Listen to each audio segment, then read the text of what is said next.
Bye. I'm going home, Buyer. I'm hungry.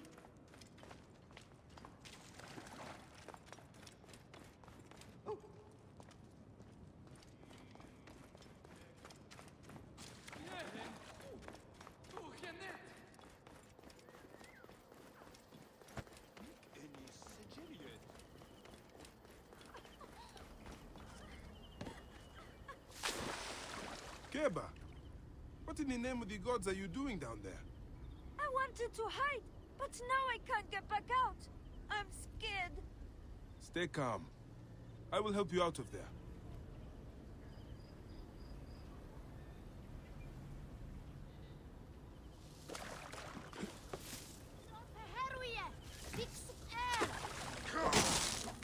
This way. Through the tunnel. Thank you, Uncle Bayek. Go straight home to your mother. She will be worried.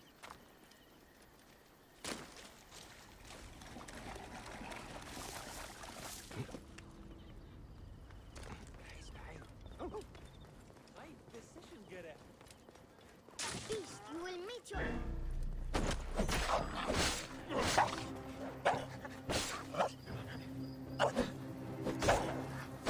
Sorry! Stay back!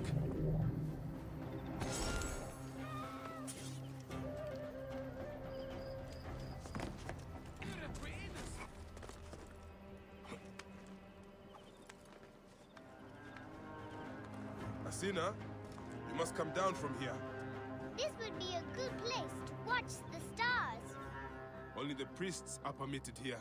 You know that. Yes, but I want to see... Hush. Come down now. We can watch stars from the riverbank. That's the last of the children. I will tell Menehet that the children are safe.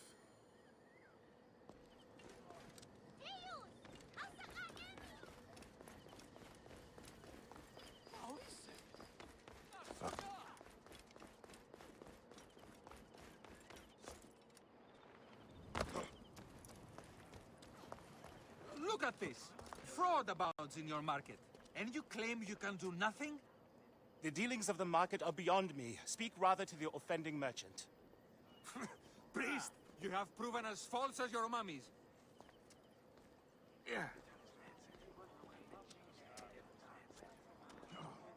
Menehet! Your brood is delivered safely home. Thank you, friend. What did that fool want with you?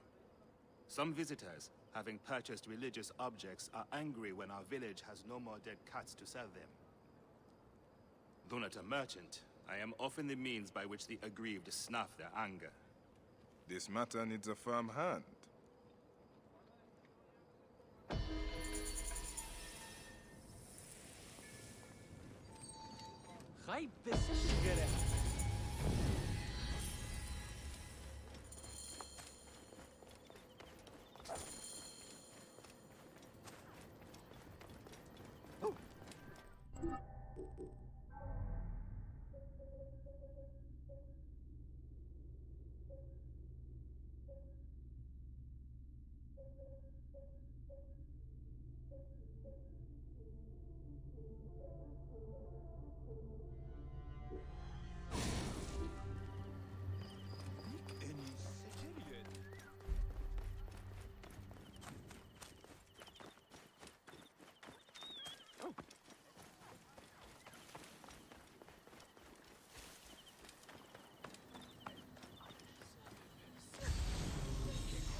This looks These like cat his mummies drawings are made false!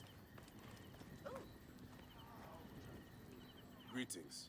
I am... You have come to the right place, Neb. We have everything you could possibly want. What I want is to ask about false idols sold at the market.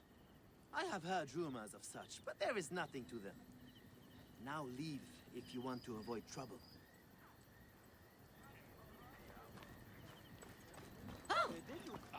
Tell me of the fake mummies being sold here. I have no desire to be dragged into this. Menehet sent me. Your silence is an insult to his holy office. I wish to anger neither him nor the gods. We are forced to sell items of lesser quality. or see our stalls destroyed. Who's behind this? I can say no more now. Let us meet tonight, where the village turns to farmland. This looks like a child made it.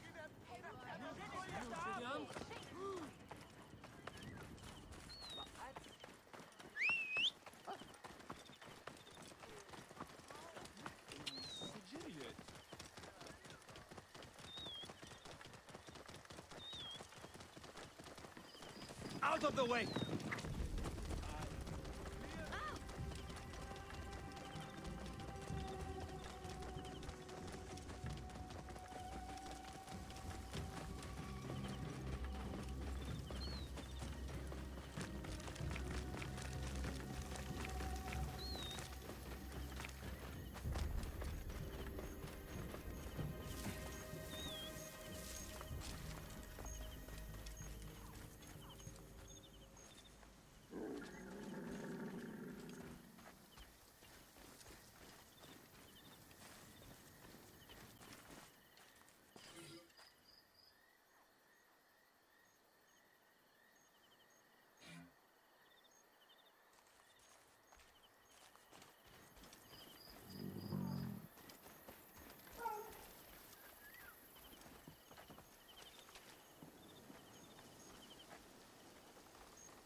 My friend, I am glad to see you have kept our appointment. Come, sit with me and share a drink of wine. I do not have time for that. It is a beautiful night. Let us enjoy the coolness of the air for a moment before turning to business. Merchant, I am not here to take in the air. Who is behind the traffic of false icons? Well, you see, it is no simple story. There are many involved in this terrible affair, but they would all tell you the same thing. Pity the trusting man, for he suffers great pain. Seek evil, and you will always find it. Eat shit, you giant scum!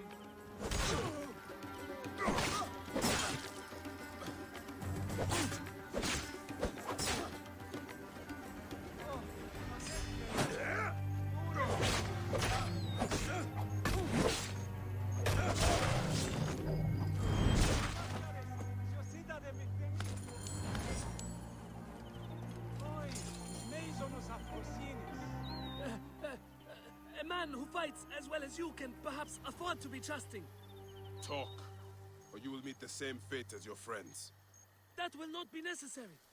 Among the dunes, southeast of here, is the bandit camp where the fake mummies are made. I suppose you would go and destroy it now. Better I smash the camp than your head.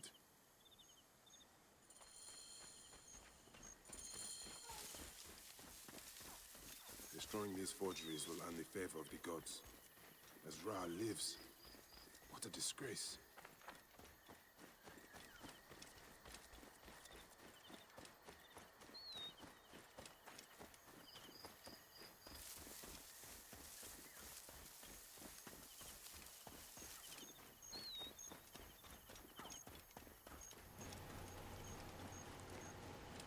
Good morning, folks. Hey there, folks. Yeah, double intro. Double intro. That's how special it is today.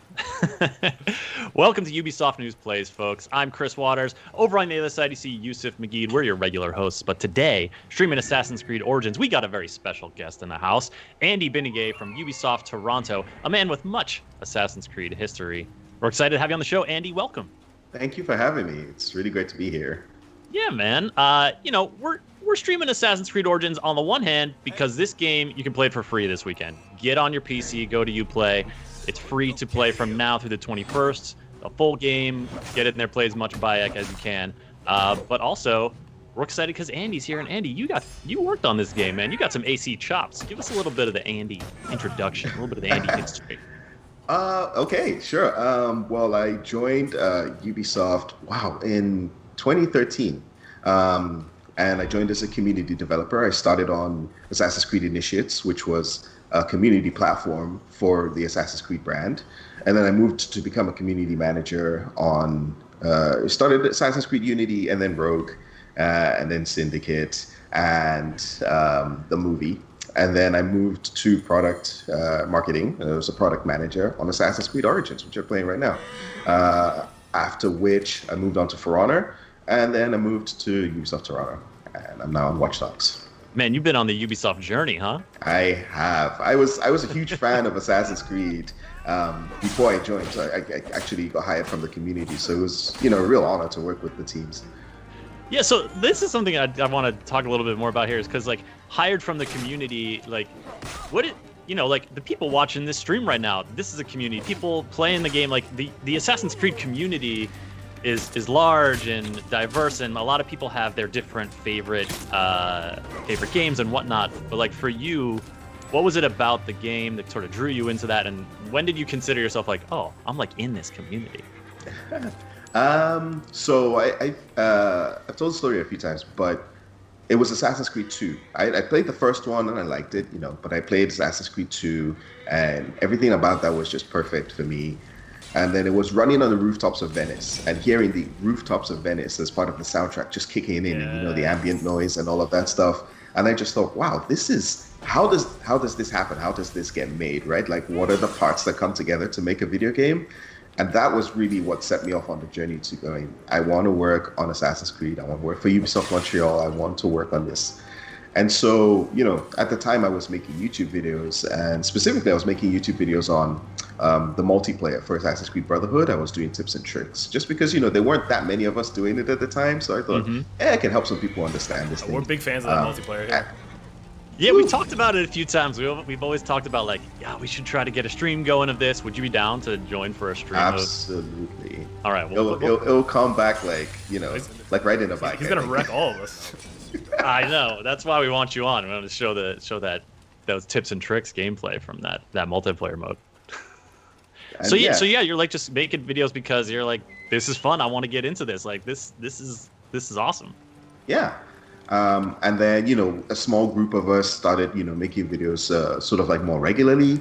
And the community developer at the time, a guy you both know, Gabe Graziani, kind of took notice. And you remember him saying that, hey, these folks are doing it way better than I am. So let me just feature them. Let's just feature their videos on the Facebook channels and the Twitters and stuff like that. So we started kind of our presence in the community grew a bit more. And I think the Ubisoft team just took notice because after the tips and tricks stuff, I tried to diversify the content a little bit. So doing more about the lore, doing podcasts. I had a podcast that I was doing with some of the dev team, doing more editorial style content, stuff that you guys do excellently. So, I was just trying to diversify and just show Ubisoft that, hey, I could be an asset if you want to hire me kind of thing. And eventually they did. I mean, they for sure did. You getting a shout out, Obby Gamer shouting out Esco Blades in the chat. If you folks are interested to see a little bit more of Andy's life at Ubisoft and beyond, at Escablades on Twitter. It's right there. Sorry, we were just in that scene. One of these flashbacks that Bayek is talking to his son, and this game. Yeah, I realized I triggered a really good cutscene at an inopportune moment. But if you don't know, if you haven't played Assassin's Creed Origins before, you play as Bayek, who is a magi in Ptolemaic Egypt, and the story is about him and his family, and every once in a while you'll come across these stone circles in which you get a bit of a cutscene between Bayek and his son Kemu, and you have to sort of do these puzzles where you align constellations. want to be strong. I Yeah. want like you do. It's beautiful because like the stone circles as well were one of my favorite parts of the game. You get more of that context of the relationship between him and his son, but also specifically you kind of understand a little bit more how much reverence that the Egyptians at the time had with the constellations and how it kind of ruled a lot of their daily life, right? That's one of the things I love when thinking about the past. Is just like the power of like the constellations. I live in an urban area. I'm seeing small constellations and a few stars every night, but like the like sheer density and like a grandeur of the a light polluted night sky, when you get a chance to look at it, is mind-boggling. And then to think about if that was a part of your every night, how much that would affect your life and your view of the world around you. Yeah. One thing I used to try and do was, and this was sort of like a lot earlier. I would always try and navigate by stars because I was always fascinated by that. So seeing when I was on the game and the team showing, hey, this is a mechanic in the game, I just I was like super excited. I was like, oh my god, I need to do all of these. I was always a completionist with Assassin's Creed anyway. I would do every little thing, and I don't know if you guys play the same, but I'll get to one area and I have to clear everything in that area before I move off. So I'm the exact same way. Oh yeah. So I told you all this, but for chat, chat probably knows. Like, we streamed Origins before, and it's been end game stuff. Doing the Trials of the Gods, those big boss fights, and everything like that. I started over on Xbox One, which I'm playing on right now, because I've done everything I can do in Assassin's Creed Origins without doing stuff over and over again now. So I was like, hey, it'd be fun to start a new game, and it's a free weekend. So if you haven't played it, this is likely some stuff you'll be doing and have time to do this weekend. Andy, when you were talking about navigating by the stars, I was like to find your way to the grocery store at night. Like, are you out here in Toronto? Like, let me gaze upon the sky. No, so that was in school in England. So I'm Nigerian, so I lived in Nigeria till I was 14, then moved to the UK, finished school and university there. But I did all sorts of things. So we were in the Scouts and I was in the stargazing club in school. So that was one of those things. It's like knowing where the North Star is and like being able to spot Orion and being able to like find out where you are, that kind of stuff. Yeah, even I know like a few connections. Like, okay, you get the Big Dipper, then you go off the spout. You can point to there. Like, even knowing a few, I'm like, damn, I feel smart. Folks, we are chatting with y'all as well. We're looking at the chat at twitch.tv/Ubisoft. If you're watching on YouTube or Mixer, we're happy to have you there as well. But on Twitch is where we're seeing the chat. Seeing a lot of the Assassin's Origins fans coming out. Vikata saying Assassin's Origins the best game. Layla, what's up? Saying you guys are making me want to get into this and play it this weekend. And of course, it's free to play on PC this weekend. If you haven't gotten a chance, if you want to play it on PC, just go into Uplay. You'll be able to download it and get right into it. It's so good. Vikata says, I want to know what's happening with Bayek and Aya after Origins. Oh man, the Bayek and Aya relationship also a hugely awesome part of this game. I don't know if you've played the Hidden Ones DLC for Origins, but if you haven't, that might give you that'll help sort of answer some of those curiosities you have. It also has, and also, sorry, go ahead, Andy. No, please. I was gonna say the Hidden Ones has probably one of my favorite moments in all of Assassin's Creed. It's a moment between Bayek and Aya.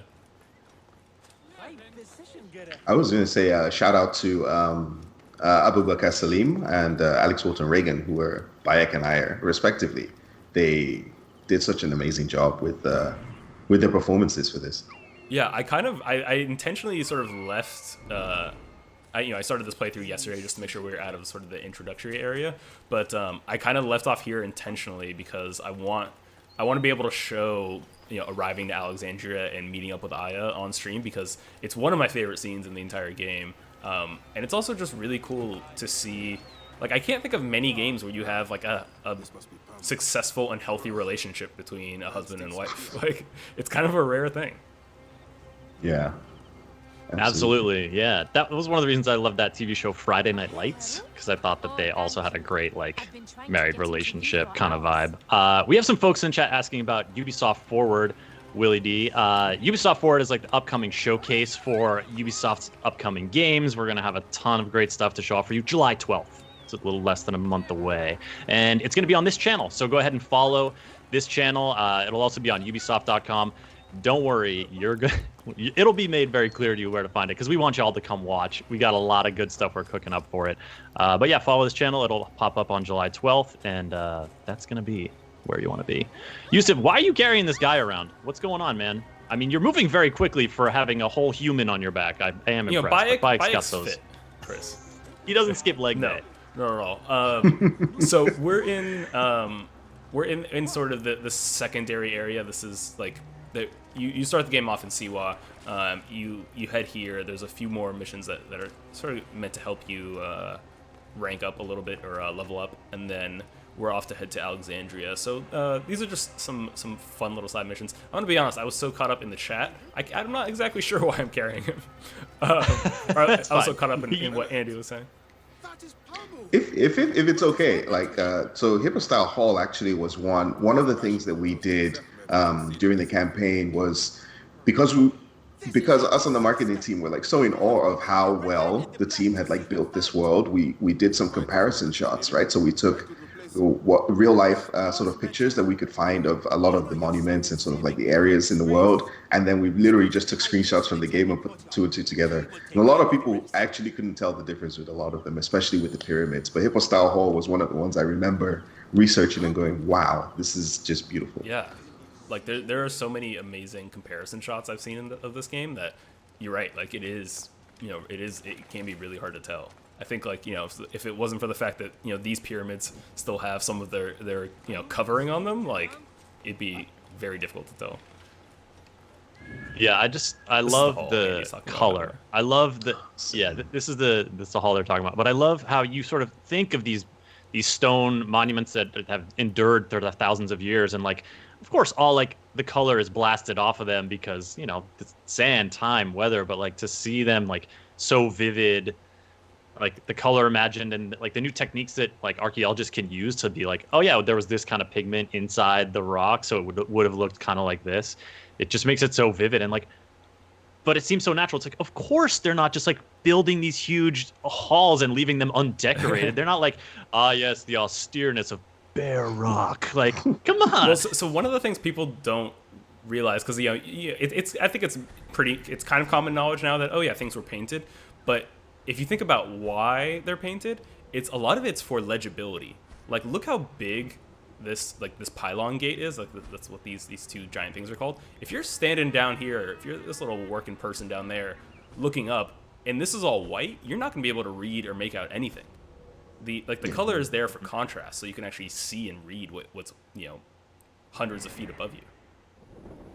It's like a reverse eye chart, though. Like the bigger ones are down below, the higher ones are a little tinier. It is, right? But also, like a little fun fact as well, the hieroglyphs in the game, like we worked with a lot of consultants, but also our historian Maxime Duran. They mean things, right? I think one of the coolest memories of working on the game was when we were about to announce at E3, and we'd been working on what now everybody remembers seeing behind Ash, which was the hieroglyph wall. And we wanted to really sort of like emphasize the fact that, hey, look, there's so much attention to detail in here. And so the hieroglyph wall, that gold sort of sheen that it had, actually, the hieroglyphs actually, have the tenets of the creed on there. And it was great seeing some of the community finally like start to decipher that over a series of weeks. Like, oh my God, this makes sense, right? So it was really cool to see that. Oh, that's so cool. Yeah, folks, if you're just joining us, we got Andy Beniguet here joining us for a special episode of Ubisoft News Plays. And yeah, Andy, so we talked a little bit about how you kind of like got into Ubisoft through the community angle and like, getting involved there. When Assassin's Creed Origins came around, what was kind of your purview when like, in this game and the lead up to announce and launch and stuff like that? What were you up to? Yes. So as a product manager, product marketing manager, however you want to say it, we, marketing team of there were about 8 of us, and we really just focused on making sure that we were able to translate the dev team's message into, assets and stuff that people would see that were public facing, right? So for me specifically, I was very fortunate to work on a lot of the screenshots that a lot of people got to see, worked on some of the trailers. If you were at a public event and you got to play Assassin's Creed Origins, our team, helped put worked with the production team on the demos, and I probably demoed it for you, that kind of thing. And we did a lot of that as part of the marketing campaign. So ours was really just focused on making sure that people understood what the game was, because I guess, like, to give a little bit of insight into game dev, developers and people on production teams love to talk about their game, but they don't always speak the same language that people who end up playing it understand, right? So it's like you sometimes have people in the middle who kind of like synthesize that message and then make it into something that consumers can understand. So that's really what we focus on. Yeah, and I think it's one thing to kind of like be in like a 30-minute demo session where like the developers like talking you through their vision, and like they like a lot of developers are eloquent at speaking and bringing that to life, but a lot of other ones are like, yeah, I'm not necessarily like my job is to come up with this awesome stuff, not to like tell it to you in a super convincing way, right? Like those are separate skills. So I think that's a really, and it's kind of an interesting part of it, Yusuf and my job touches on a little bit, is just kind of like, how do you, take that passion and translate it into something where like someone, all I have to show you right now is a screenshot, but like, what can I tell you with that screenshot about this game? What can I show you that's going to be like, that's going to give you clues about how the reality of this game and what you're going to like about it? Yeah. And there's a really cool story. So shout out to Raphael Lacoste, who's the art director on this game, right? And we were thinking, okay, Mysteries of Ancient Egypt, how do we impart that in a screenshot? And I had been playing the build at the time, and I had gone to one of the pyramids and slid down and just paused it at that particular point in time, and I was like, this is the shot, isn't it? And he goes, yep. And so we worked on that, and because it tells you so much, right? It's like, here's a mechanic that you can do. You can climb a pyramid and then slide down it, so it tells you that, but it also gives you like the vista of ancient Egypt at the time, which wasn't just sand, right? It wasn't just the desert. There was like oasis. There was all this different vegetation and stuff like that. So you get to see that. You obviously see the protagonist, Bayek, as well. You get to see him. And so it tells you 3 or 4 different things in one screenshot. And that's, again, a lot of the job is like, how do we impart that? How do we translate that message? Bits of the game, like being able to use the shield, for instance, or different weapons, or showing off the animals. Which is interesting, too, to connect back to your earlier stories about how you kind of got into it, right? As a community member, making videos, like analyzing lore, looking into it, right? You were on the other side of that. You were like, okay, look at this screenshot. Like, what am I seeing from this? Oh, you notice how, like, the pyramid is, like, smooth? Like, that, because that's how it used to be, and you can slide down. Like, like, that's... You kind of came from the one side of that and moved to, like, yeah, all right, how do we create that for this game and for new players? It was really fun to do that. Yusuf, Chris, now with these stories, you're going to have to slide down a pyramid at some point during the stream, right? 100%. You got that? Okay. Yes. I mean, you're probably already planning to. I don't want to. Yeah, I want to head to. Now that we're properly leveled up, we're gonna head to Alexandria here, so we can meet up with Aya. Watch out, man. These roads are busy. Okay. Sorry.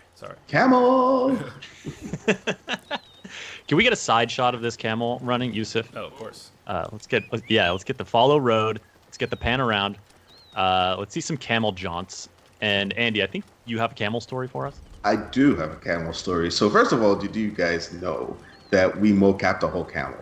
Like, I think I remember Ash talked about this. After we'd revealed at E3, he had mentioned it to members of the press that like we'd mocapped a whole camel to make sure, again, attention to detail, making sure we were getting all of that. And then I had tweeted afterwards the picture of the camel in the mocap gear, which surprised a lot of people. They were like, "How did you get the camel?" Those are secrets we're not going to divulge. But we did mocap a whole camel. Which was fun. But I think, so one of the things with game development is that, like, not everything is smooth sailing, not everything works immediately. We'd mocap the camel, we'd got the data from said mocap, and we plugged it in. But the team weren't always happy with the animation, right? It was like, is there something wrong with this? And it kept on going. They kept on iterating on this camel animation till we were like, okay, look, we're done, right? We've polished this as much as we can. But it took a while for what you're seeing now to actually become a thing, because, you know, unlike a horse where you have, you know, a very set motion and there's always like one hoof on the ground or whatever. With the camel, it's a little bit different. So yeah, that took some time, but we did mocap a whole camel. It's true. I love that. I remember seeing that picture. Sorry, Yusuf. Yeah, before you go, someone in the chat says we need that. Stanley was happy. Says we need that tweet, man. And what did I Google? Camel mocap origins, and there was Andy's tweet. So there it is. It's in the chat. You can, Twitch chat. You can go check it out. That's perfect. But sorry, Yusuf, you were saying? Oh, I was just gonna say. I remember seeing that and like being so excited that like, oh my god, I'm gonna get to ride a camel in this game. And as far as I'm concerned, there are tons of games that let you ride horses. I don't know of another game that lets you ride a camel. So I think a camel is the only acceptable mount in Assassin's Creed Origins. You know what? I'm with you. I'm Team Camel as well. For a long time, I was Team Camel. Even like on some of the live streams we did, definitely on the launch live stream I did with Ash. We went to New York at the Microsoft Center. And I had the choice between the camel and the horse, and I told him beforehand, I was like, I'm riding this camel. Like, it's Team Camel all the way. You put me on that camel right now.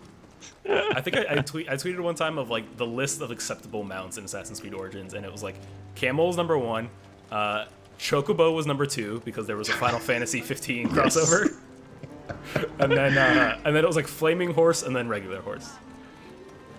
Because there are a lot of horse fun. Regular. So cool. Oh yeah. There's a lot of fun, like, customizable mounts. So we're in Alexandria now. Much different look and feel than most of the rest of Egypt. And I think that's another thing that's important to kind of, like, remember when you're playing a game like this. At least, you know, if you care about history like I do. Is that at this time, like, this isn't ancient Egypt. Like, this is Ptolemaic Egypt. So this is, like, while Bayek's running around here, like, Julius Caesar's in power. The Roman, Rome is not yet an empire, but it's a massive civilization. Greece has been going strong for 400 years. Alexander the Great has already come to Egypt and founded the city. So like there's a lot that like Egypt is very much a melting pot at this time. I think I love one of the Discovery Tour as well, right? That was this the educational aspect of it, where you don't have to worry about combat or anything like that, and it's really good for people to just sort of learn a lot of that history. Oh, 100%. It's so great. History, like wearing a towel. Onyx Dragon's wondering why you're not playing in the towel, Yusuf. Come on. Oh, I haven't unlocked the towel yet. That's a good question, though. I appreciate it. Yeah, Yusuf has started a new game here because he's basically fully 100%ed over on PS4. So he's playing on Xbox One today. But this weekend on PC, Assassin's Creed Origin is free. Here's a reminder for you. Play it for free through the 21st. Get out there. Get into ancient Egypt. Live that Bayek life. It's if you haven't tried it out, or if you like played it a little bit before, want to get back into it, it's such a good game. Yusuf, do you have a favorite costume? Favorite Bayek costume? I do. So it's actually, at least for most of what I played, I have this thing with Bayek where he goes on to spoilers, the end of the game, he founds the Assassin Brotherhood with Aya. But while you're playing the game, he is not an assassin. Like, he is a magi. He is a protector of the people of Egypt. He is a fundamentally good human being. And in my eyes, like, he wasn't doing nefarious deeds, like, or anything like that. He wasn't like, yeah, I snuck around and stuff like that. But like, I was always like, he is a man of the people, and like, he has nothing to be ashamed of, nothing to hide of. So I never wore a hood my entire time playing Assassin's Creed Origins, which that's just up to me. That's up to me. You can totally put on a hood, you can put on a helmet if you like. But I always kind of went with like the most bare. Like, I didn't go full towel, but like I just went with like a fairly generic. I think it's available at the tailor. I'll see if I have enough money to buy it. But just kind of like a basic like, hey, here's Bayek. Like, he is a person. He's a human being, and because in so much of this game, you're just helping people in their daily lives. Yeah, that kind of that Medjai role of like look, you're on a very personal and very important quest to you, but you're like, I'm also here for my people. I'm here for my countrymen. Like, I'm not gonna just like roll on by while injustices are being perpetrated, while people need help. Like, that's not who you are as a character, and those quests inform that so well. You hear a lot of that as well when you're just playing through the beginning in Siwa, right? Like, people will stop and go, "Ah, Medjai, Bayakra Medjai." So yeah, it comes through just even in like some of like the barks and the dialogue in the game. Yeah, like you're 100% right. Like it was just like, and we talked a little bit about hairstyle before the stream, and once we meet Aya, we can get into more of that. I actually want to call out something we're seeing right here. This is like one of the like when I was still fairly new to Twitter, this is like one of the first things that I think like Ash retweeted, and like it like kind of like it was like a big deal for me at the time. These stones you're seeing right here in the streets are actually they're actually ancient crosswalks. And like the idea is that they're raised up because when you're in an ancient town, they don't have sewer systems, like things aren't necessarily running beneath. And so anytime it's raining, anytime there's, fecal matter or, anything like that running through the streets, which it does, believe it or not, you need to be able to cross streets. Gross. You can see like the sidewalks here are raised, and you need to be able to, move from area to area without stepping on it. So you have these raised platforms, and the reason it's not just all one raised platform is so carts could still run through. So you could still get horse and carts that sort of split the gaps between these stones. And you see this all over the ancient world. Like if you go to Pompeii today, you'll see them everywhere, and you can see how much the stones are used because the carts have actually worn down parts of the road in between, because every single cart that is going through that same exact spot. So you actually have like cartwheel divots in all of these little interstitial spots. I always thought that was such a cool little detail that no one would have known if that wasn't in the game, but yeah, it was, because the dev team just put so much effort into recreating Egypt. Yeah, this was Yusuf, when you came onto the team. We talked about this on streams before, folks, and if we stream every Wednesday and Friday, if you want to hear some more of Yusuf's like insights about architecture and history, he is a scholar of it, and hit the follow button on the channel. But that was one of the things you started sharing when you joined the team, when you like came to Ubisoft, and it was just such a fascinating to get that like that insight, those little like, yeah, no, there's a reason this is here. They didn't just like, I mean, on one level it's like, yeah, we scholars know that this is a thing, so we put it in the game, but there's the reasoning behind it and just the insight into the daily life that it gives you. Just all of that adds up in so many ways to like make these worlds so fascinating to live in. It really does. This game is so like quintessentially like Egyptian in a way that like you could so much of the mission variety and the story quests and the side quests tie so specifically into the culture of Egypt. There is one mechanic that you're going to unlock later on, but it was obviously taming animals. And the other thing that ran through the team was which was the best animal to tame. I mean, we all knew that hippos reign supreme. Like, I think it was a teachable moment for a lot of people because not a lot of people know that the hippo is the most dangerous land animal on the planet. But folks are going, oh no, I'm going to tame a lion, or I'm going to tame a crocodile or an alligator. And I'm like, no, hippos. Yeah, because the hippo is so territorial and like, man, terrifying. If you look at a hippo and you're like, yeah, but it's probably slow, you need to spend a little bit of YouTube time Googling some hippo videos, and you will quickly learn to fear the hippo and give it its proper respect. Nomad the Slayer, if your history chops need some work, I highly recommend Discovery Tour. You can learn a lot from just playing through that. Ooh. Okay. Yeah. So I stopped here because this is one of my favorite. This is that cutscene I referenced.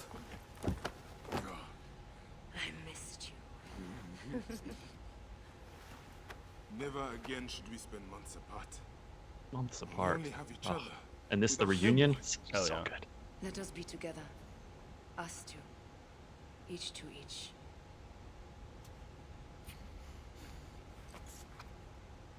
I have news.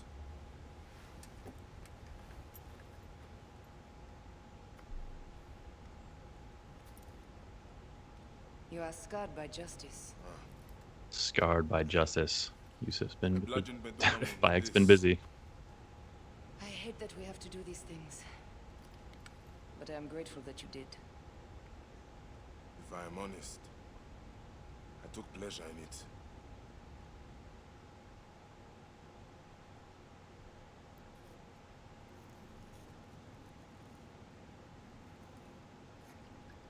There we go. Best hairstyle. Yeah. I've missed your card. Folks, if you're curious for more of the real history of Assassin's Creed, Yusuf has been putting together some great videos on what you can learn about the time period from playing Assassin's Creed and stuff about the time period that's reflected in Assassin's Creed to help bring it to life. I put the link into the Twitch chat. Oh, thank you, Chris. Yeah, those are some great videos. Oh, thank you. Aya.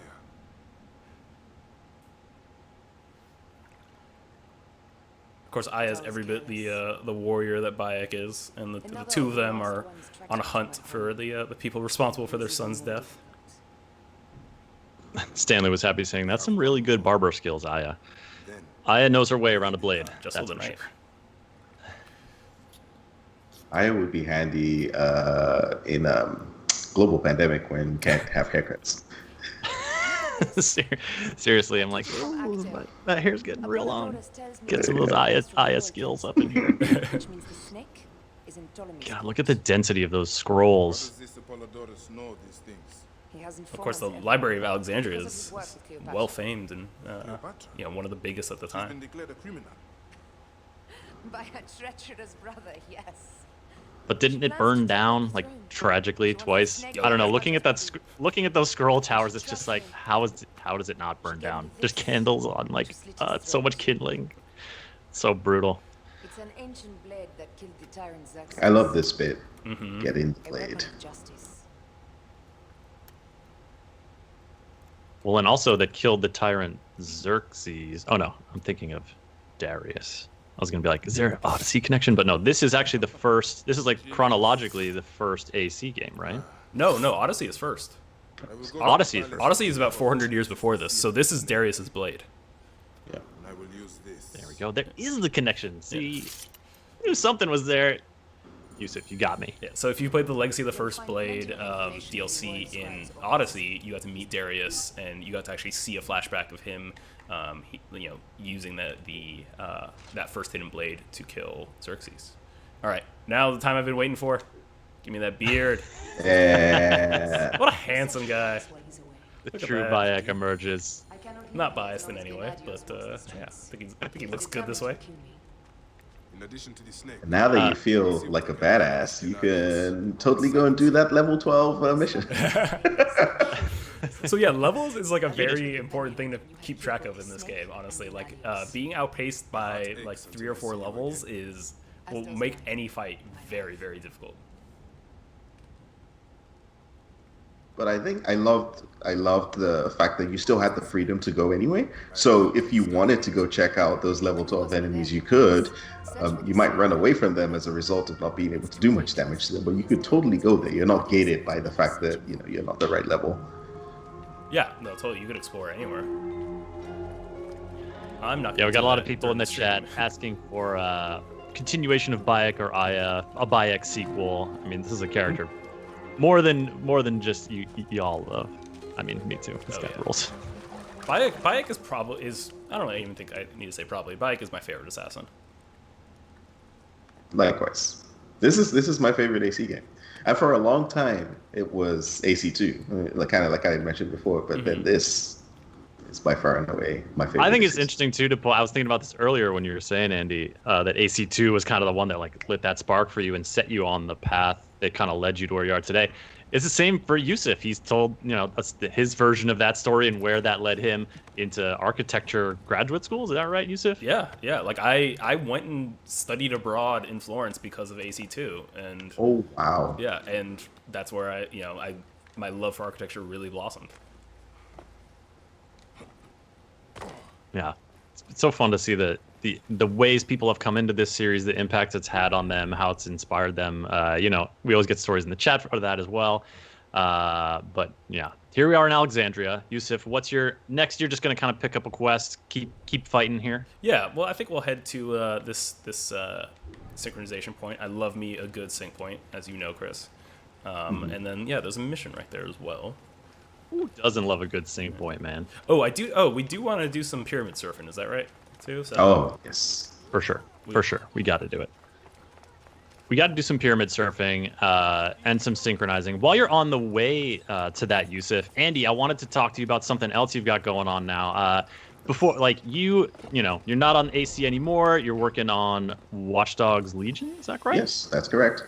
And but you're also like part of, you from your community roots. You are still now a big part of Ubisoft's community, and and a very visible kind of part of Ubisoft. And in the course of that, you have worked with other Ubisoft folks to found the Black Game Pros Mixer. Sort of kick that off as this industry initiative to bring Black video game professionals together. Can you tell us a little bit more about that? Because y'all have another event coming up pretty soon. I want to get folks to learn more about it.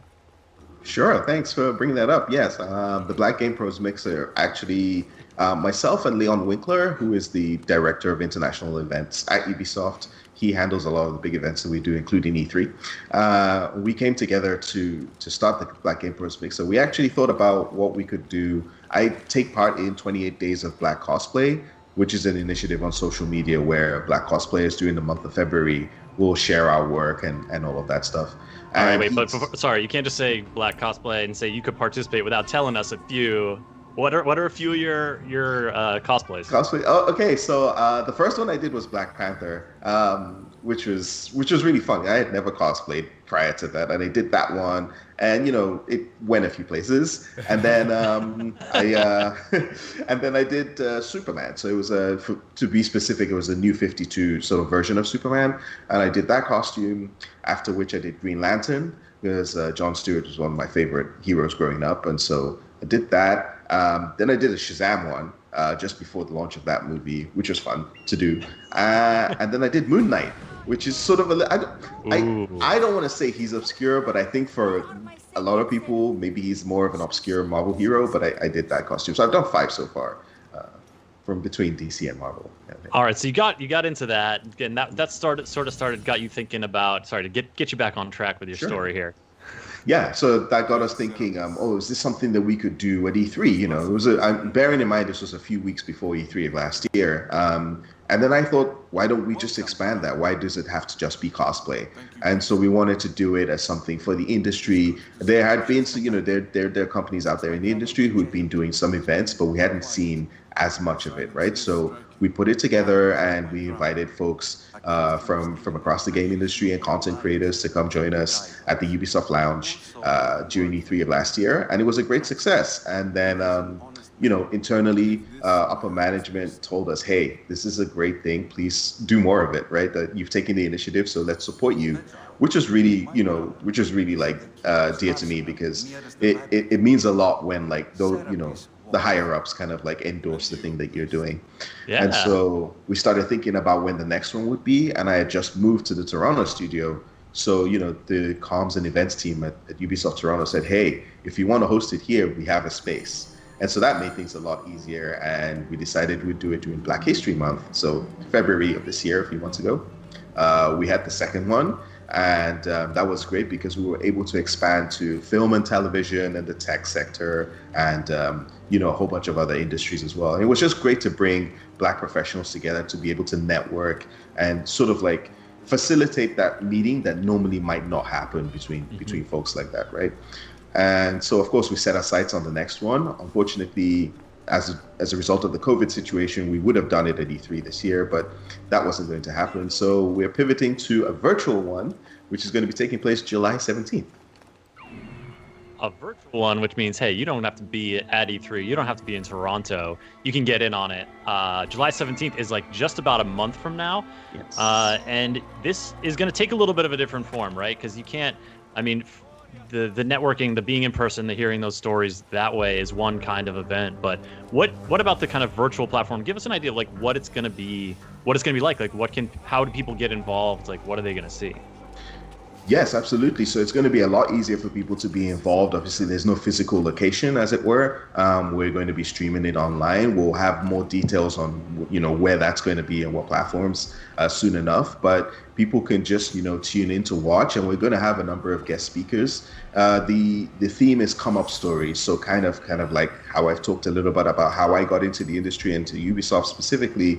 We want to hear from other Black professionals in the industry about how they got into the industry, their first contacts with the industry. So we'll have some panels from folks inside Ubisoft as well as outside of Ubisoft. I believe actually there was a Ubisoft News article yesterday, which detailed some of our confirmed speakers already.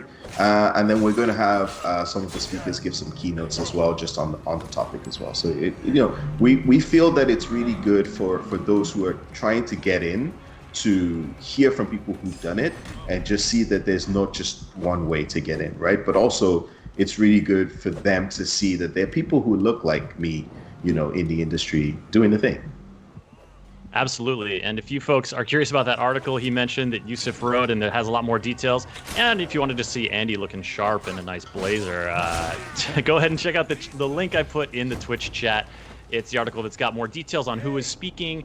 And yeah, if you look at just the lineup of who's speaking, it's folks from Ubisoft, it's folks from cosplay community, folks from the ESA, like from just a very diverse spectrum of different jobs. Because that's one of the things about the video game industry. You look at a video game, you think of like game developer, artist, programmer, or whatever. Maybe if you're watching the stream, you think of like Chris, Yusuf, Andy, but there's like so many different ways to get involved and get intrigued, get interested, or just like learn about this stuff that these events are really great at showcasing. Yeah, we have. There's one story that really stuck with me from the previous mixer, and there was this little kid. He was about 8, I believe it was, right? So he obviously come with his mom, but he was super interested in getting into video games. She was telling us about how he's been working on his art and stuff like that, and he was talking to Leon and myself, asking questions about Wacom tablets and all of that stuff.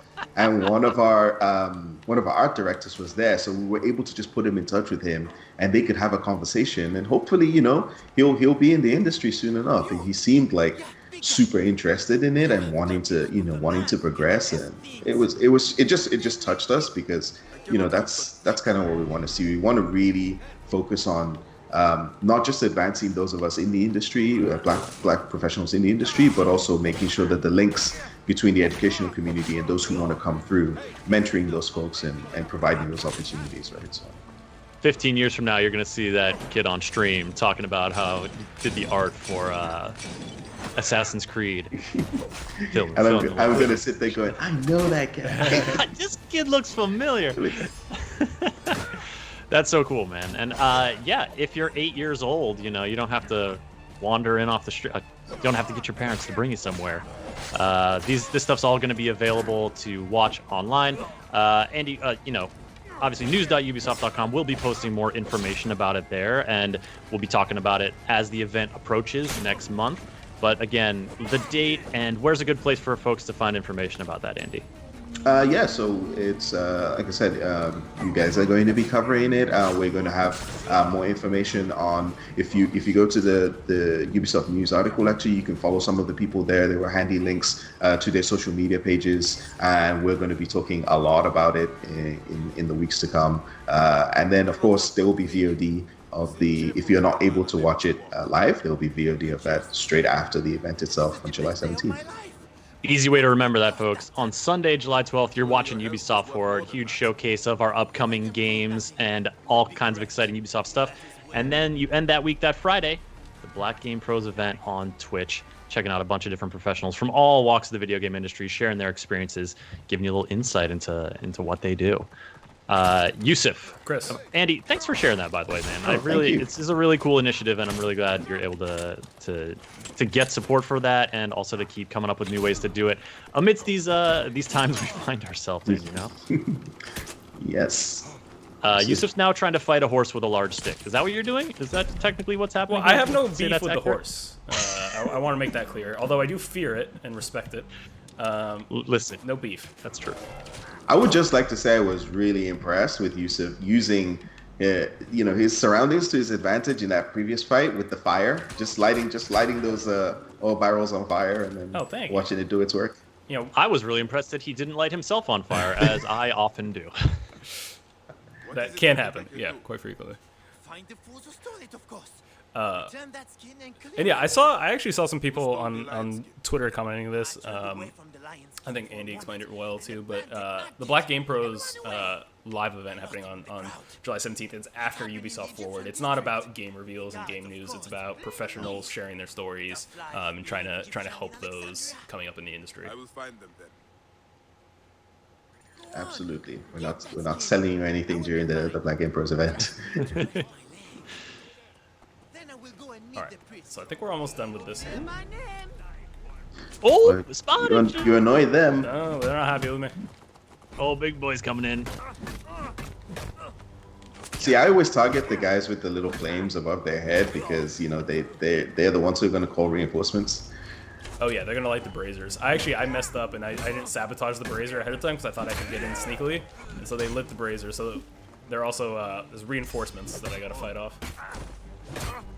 There was a demo. I'm trying to remember. I want to say it was a PAX, but it was a demo I did. Well, I've been through it beforehand. So before we go to events, right? We just run through the demo and make sure that we're familiar with it, and that we want to show people, in its best light.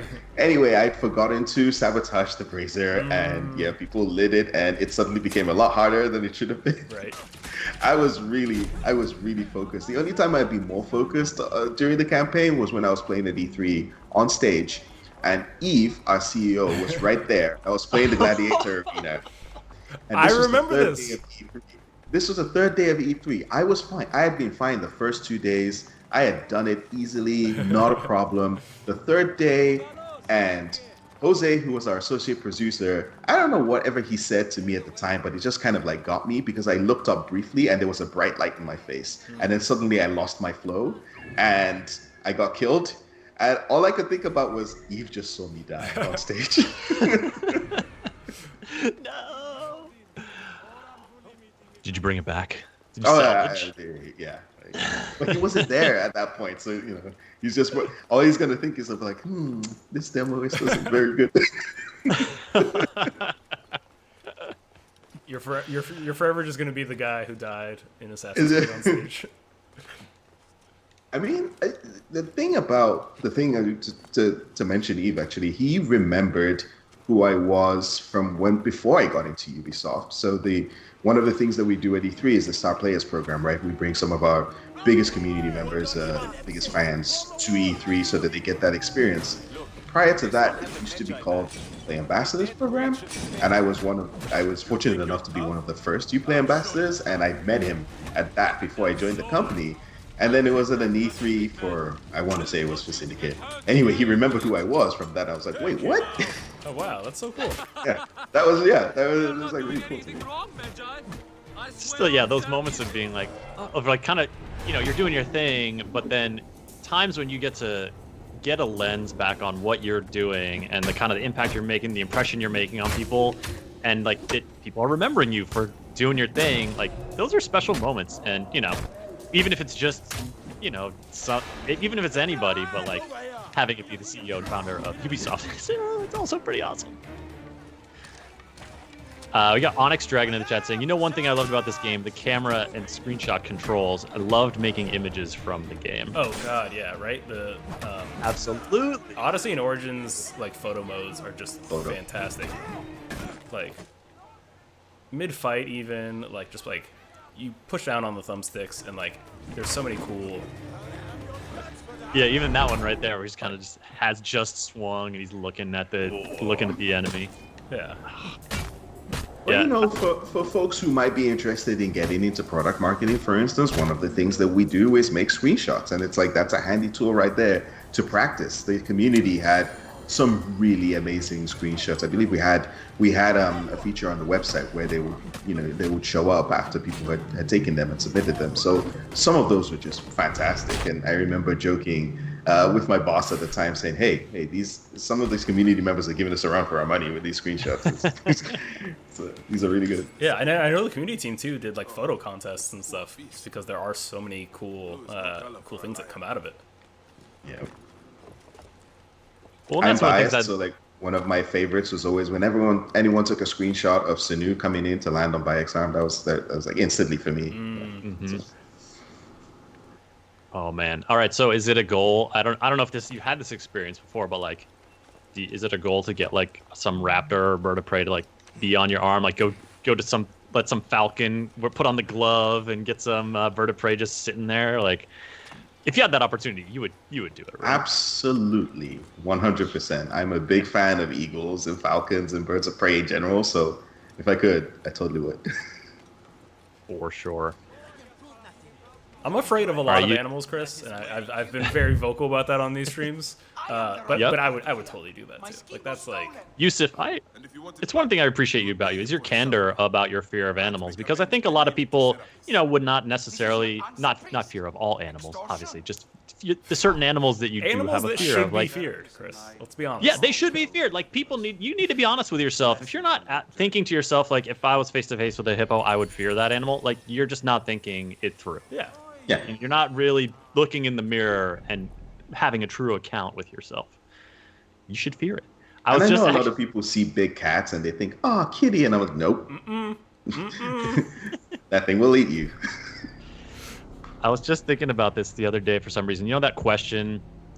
Would you rather fight like 10 duck-sized horses or one horse-sized duck? Like, right? Those like little fun thought things. My brother-in-law got into posing these questions to me like very frequently during a trip we took together, and my position coming out of it was like, never go against a 10-foot animal. Never go against a large animal, because animal strength at that scope, like, you should be afraid of it, because it could so casually just rend you limb from limb. Yeah. Absolutely. Like, if a cow decides to, like, hip check you and sit on you, like, forget it. Your whole hip is shattered. Like, Onyx Dragon saying a 10-foot hen would be like a Utah raptor. Exactly. Literal dinosaur. I mean, come on. Oh, Nomad the Slayer gets it. Octopuses are terrifying. Oh, yes. I've had nightmares about them. Thank you.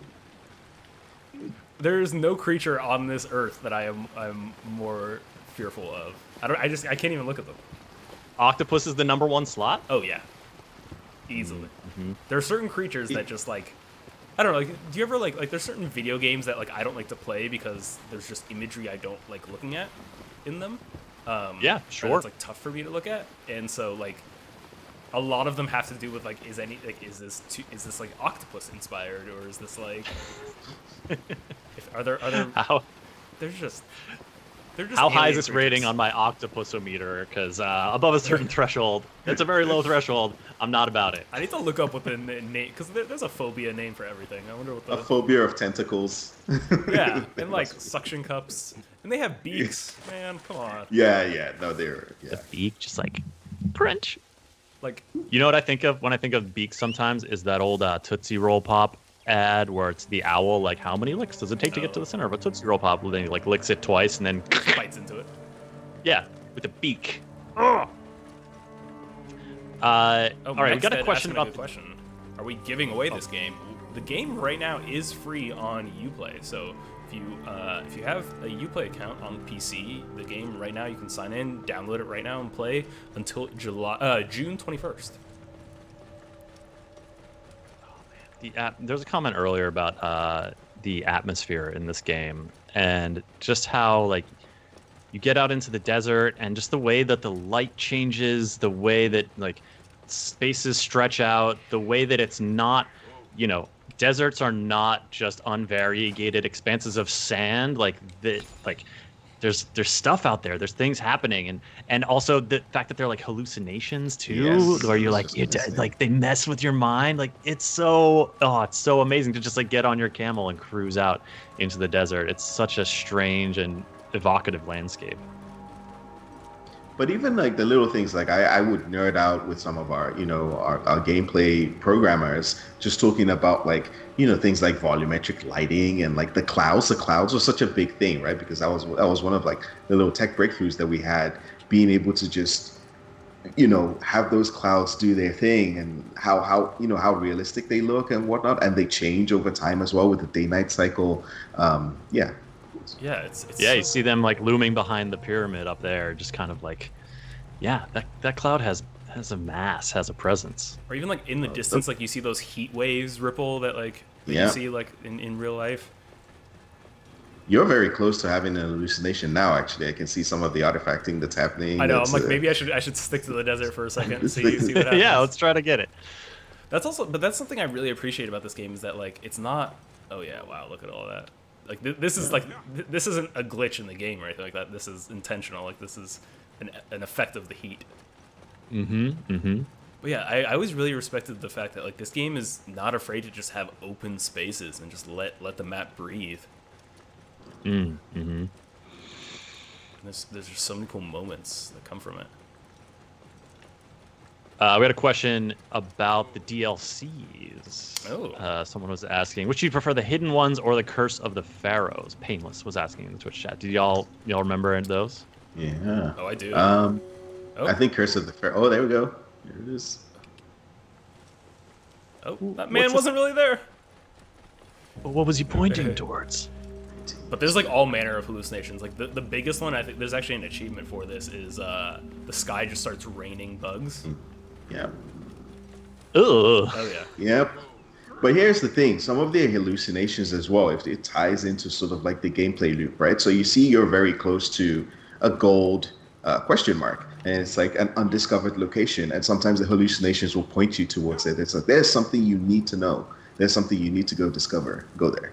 And then sometimes it's just bugs raining from the sky. So we have an important question here in chat as we get a look here at the pyramids of Giza. Lori wants to know, Andy, when are you going to cosplay Bayek? Good question. Hi, Lorena. I know Lorena. Bayek cosplay is going to happen very soon. In fact, you know what? I'm just going to put it on the calendar now for when COVID clears up. It's going to happen. There you go. I get asked this a lot too, so I'm glad someone's asking someone that's not me. Oh, what's this I see? Oh, someone in the chat, Chris Waters, is asking, yeah, Yusuf, when are you going to cosplay Bayek? Yeah. I maybe Andy can give me tips, because I do not have the cosplay chops that he does. It's something I need to work on. Well, you just start somewhere, right? Yeah. I mean, it's true. I already got the head figured out. I got that. We both have the benefit of working for Ubisoft, and so there is some official material that's lying around somewhere, in the Montreal studio that was made for certain events for Bayek. So Okay. Next time I'm in Montreal, I'm gonna ask the right people. Yeah. Yusuf, I'm not sure if this cosplay would be quite stream appropriate, but we do have a number of suggestions coming in for Bayek with towel cosplay. Bayek with towel. I mean, you've got one, I presume. I could do that. Yeah, tomorrow. Yeah, maybe not on stream. It's gonna be a special Saturday at the McGee household. That's something for the Instagram. I mean, Yusuf is built like a Magi, so Thank you. I mean, I try. That's right. Memento Gallery saying there's some fine people here. Oh, hey, Memento Gallery. What's going on? So Yusuf, are you gonna climb this pyramid and slide? So I'm getting some sky high views here with Senu. There's actually something I want to point out, because I noticed it's a common misconception. My fiance is a 6th grade history teacher, and in 6th grade they cover ancient Egypt, and so I actually came in and gave a guest lecture, and I brought Assassin's Creed Origins, and I showed them Discovery Tour, and we walked around. And you can't tell because they're in a much better state now, but if you look today at the Great Pyramids, you see there's one that still has the covering on it, like this mixture of ground lime that's making them smooth. One of them still has it at the very, very top. It's this pyramid here, and if you look, it actually looks taller. It looks higher up. but that's because it's actually built on a basin it's a higher elevation than this pyramid. So this pyramid is actually the biggest one, and this is the Great Pyramid of Khufu.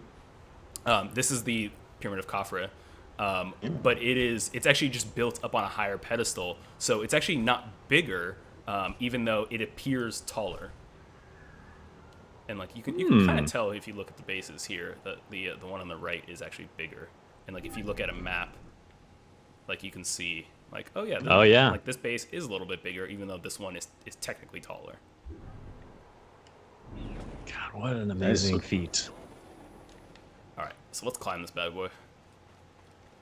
Also, Andy, you probably remember this, but like, there was a thing around the time this game came out, and when the team was designing the pyramids, that like there was a theory about a new, like, Egyptologists, some of them had a theory about like a new chamber inside of one of the pyramids that they like hypothesized the existence of and like made a pretty good case, but maybe it wasn't like totally accepted at the time, but they put it in the game. Do you know more about that story? Yeah, actually, and that was something that our historian Maxime actually excitedly told us about, because people made the jokes that like, hey, that marketing budget is going far. They actually got real life things to coincide with the game. I wish we had, but yeah, no, there was the theory about a new chamber in one of the pyramids, and then I actually, if I'm not mistaken, there was some. They tried to use some imagery to be able to see into that. So it was really cool to see a lot of that lining up, because we had just started talking about the pyramids and their significance and what they were built for, what the smaller pyramids meant as well, and sort of like what the insides would have looked like, and how the ceremonial burial chambers and all of that stuff. So it was really cool that all of that kind of lined up at the time just before launch. Very serendipitous timing there. You can't ask for better marketing than that. I mean, if we'd had remember the sarcophagus that people opened up? Right. And, I remember your tweets. Yeah, don't open it up. Don't open it up. Listen, we know from experience. The movie The Mummy has taught us anything. Seminal, like, very important lessons learned from the movie The Mummy. Oh yeah. I feel like as an Egyptian, I shouldn't like that movie, but darn it, I do. Sometimes you just like that pulp movie. Obviously, okay, one of the like most epic synchronizations in the whole franchise, so right here. By far. So cool. Just the sheer breadth of this landscape. Exactly. Oh, and you even get the prompt. Hold B to slide down the pyramid. Okay. Like, we do not want you to miss this opportunity. Yes. I need to get rid of that mark. There we go. And fun fact, the number of people that, and myself included, the first time I tried to do it, and I messed it up because I didn't hold B, and so you end up grabbing onto the ledge holds that you used to climb up, and no. So I think, oh no, yeah, it was something like this, right? It was very similar to that. Yep. Maybe a little closer. Yeah. Yeah. Look at that. Yeah, this is the photo that Andy was talking about. Yep. And we had the sunset. Well, it was golden hour. Yeah. So we had that going, and it was so cool. Mm-hmm. But yeah, you can navigate, and like there's are we hallucinating as this is happening? And then really cool, you can jump off just before the end too. Oh, I missed it. I mean, theoretically. You could. As you were doing that, as you paused on that screenshot, I just had this. I was like, like looking at his pose, and I just had this vision of like him just like losing his balance a little bit and just start stumbling like ass over tea kettle down the pyramid. And like that's not something that happens a ton in video games, because developers like players to be in control and feel like they are inhabiting the player character, but like I just feel like a little bit more clumsiness in video game protagonists is something that I would love to see. More clumsiness. I mean, there's plenty of clumsiness in player skill, player error. That's true. Maybe I'm maybe I just need to not be so sick at video games. It's Amigos. Yeah, the game is absolutely gorgeous, and yeah, I'm sure it's we're playing on Xbox One X right now, but it's definitely gorgeous on PC as well. And it is free for the weekend. And if you pick it up and play it there, and after the weekend you want to keep going, because it's you'd be hard pressed to do everything. I mean, it'd be impossible to do everything in one weekend. But after that, you can pick up the game for a discount as well. Yeah. Ooh, Daddy's saying, Bayek's hands are just bone. After that. Oh, sliding down. Spunkrine saying the amount of friction that would generate in reality, like, whoo.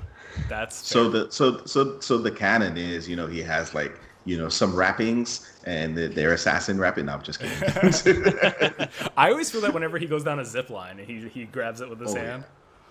Yeah. I don't know if you're feeling. Let me regale you with a little bit of a fun architectural history fact. Yes.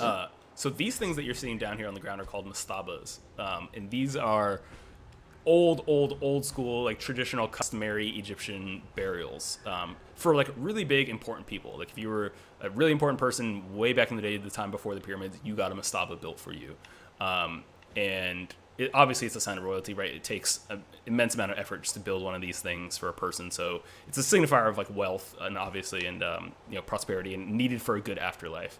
And so if one mastaba is good, a guy named Djoser comes along, a pharaoh, and says, well, one is good. What if I took 7 and I stacked them on top of each other?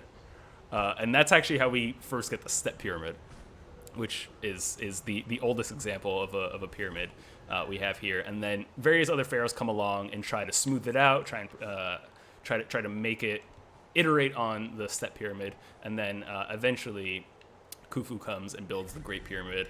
Khafra comes, builds one afterwards as well, and then Menkaure builds a smaller third one.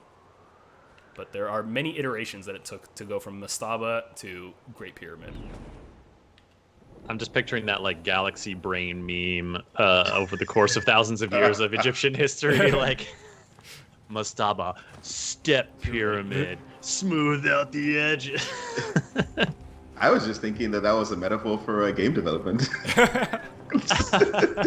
Start off and then slowly get there. What if we do this? What if we did this? So good. And of course, like these, the pyramids of Giza, obviously, I mean, it's like some of the most famous pyramids in the world, the most famous pyramids in the world, but like by far not the only culture that made huge pyramids.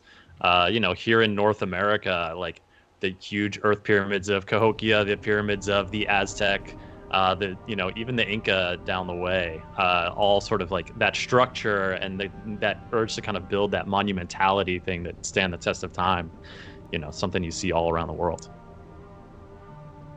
I saw a question earlier in chat too. Before Origins came out, Andy, what was your favorite Assassin's Creed?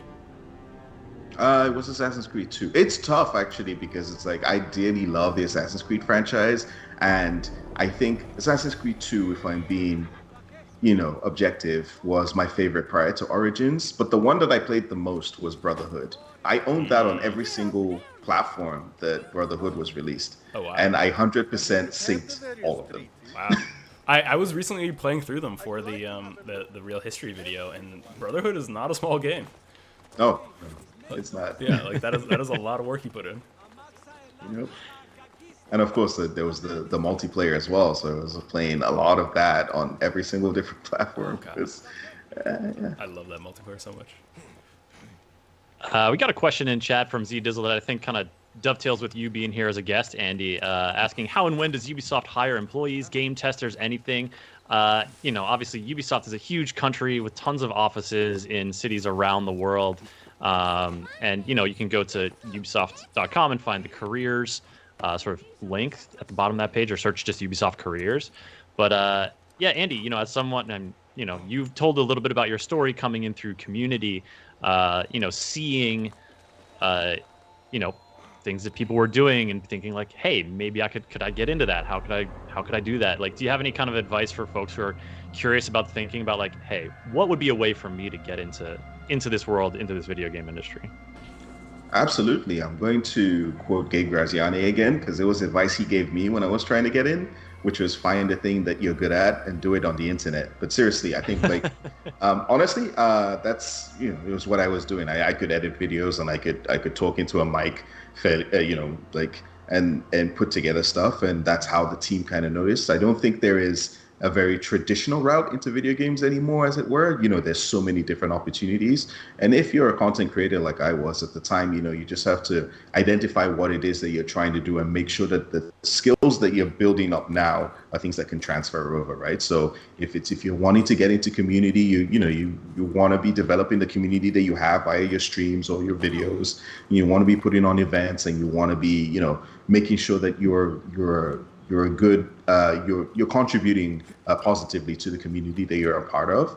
But like I mentioned before, even something like photo mode, which Yusuf just activated again, right? Like if you're looking to get into marketing or whatever, understanding sort of like, hey, this is the way a game works or whatever. How do I translate that into an asset that I might put together? Or you want to make a trailer and being able to like cut video together of stuff and tell a story. In terms of like how does Ubisoft hire, you just mentioned, right? Like if there are vacancies on the careers page, like, and you feel that you hit those, then definitely go for it, right? But there's no particular like set time of the year that Ubisoft goes, okay, we're going to hire a bunch of people. It's whenever there are vacancies. I know you could probably talk a bit better about these, but we have the graduate programs as well at various studios, right? So it's like if you're in school and you're looking to progress through, that's something that you could look into. I think those are more set times of the year, based on obviously studies and and sort of like semesters and things like that. But yeah, there's a number of routes. Yeah, and to the tester angle specifically, I think that kind of stuff tends to be more localized in a specific area. There are certain regions where that near studios they'll need testers, but there are also other testing places. So it's just kind of a matter of researching what's around you and seeing if there's an opportunity that way. But also, like Andy said, geography is not necessarily the limiter that it was, 5 years ago or even 3 months ago. Like not this the way the pandemic has changed things. Like there's a lot of, I think, ways that people are thinking about like, okay, how can work be done remotely and ways like that. So just keep thinking about ways you might things you might do, things you might feel drawn to, whether that's editing video or any other kind of way to get in. And another way to kind of broaden your knowledge about that, watch streams. We talk about different ways to get in. We have guests on that talk about stuff. And like Andy was talking about earlier, the Black Game Pros event coming up on July 17th is going to be a whole day of Twitch, people streaming talks on Twitch, talking about different facets of the industry and how they got there. So the more you broaden your knowledge of that, the more opportunities you might be able to see. Mexdead asking, is this game free? How do I download it? Assassin's Creed Origins is free to play this weekend on Uplay on PC. Just load up your Uplay launcher. You'll see a big message at the top, play Assassin's Creed Origins for free, and go ahead and download it and get in there. It's free through the 21st, and if you want to keep your progress going after the free weekend, you can pick up the game. It's on sale, and your progress will carry over if you grab the PC version of it. Look how pretty this library is. I love those columns. Right? What a contrast there. We're going a little bit long. We've kept Andy quite some time already. How are we feeling? This has been fun. Yeah. Thank you so much. No, thank you, man. Please, we're here like a bunch of clowns every Wednesday and Friday. But you came here, brought your expertise. Yeah.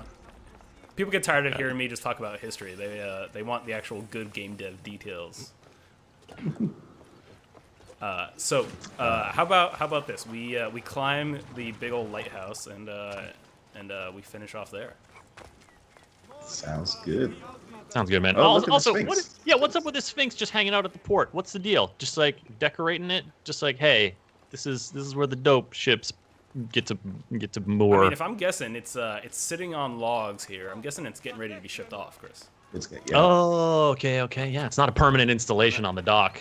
That would be a big obstruction. Context. Oh no, there's no boats here. All right, I'm gonna have to travel by land.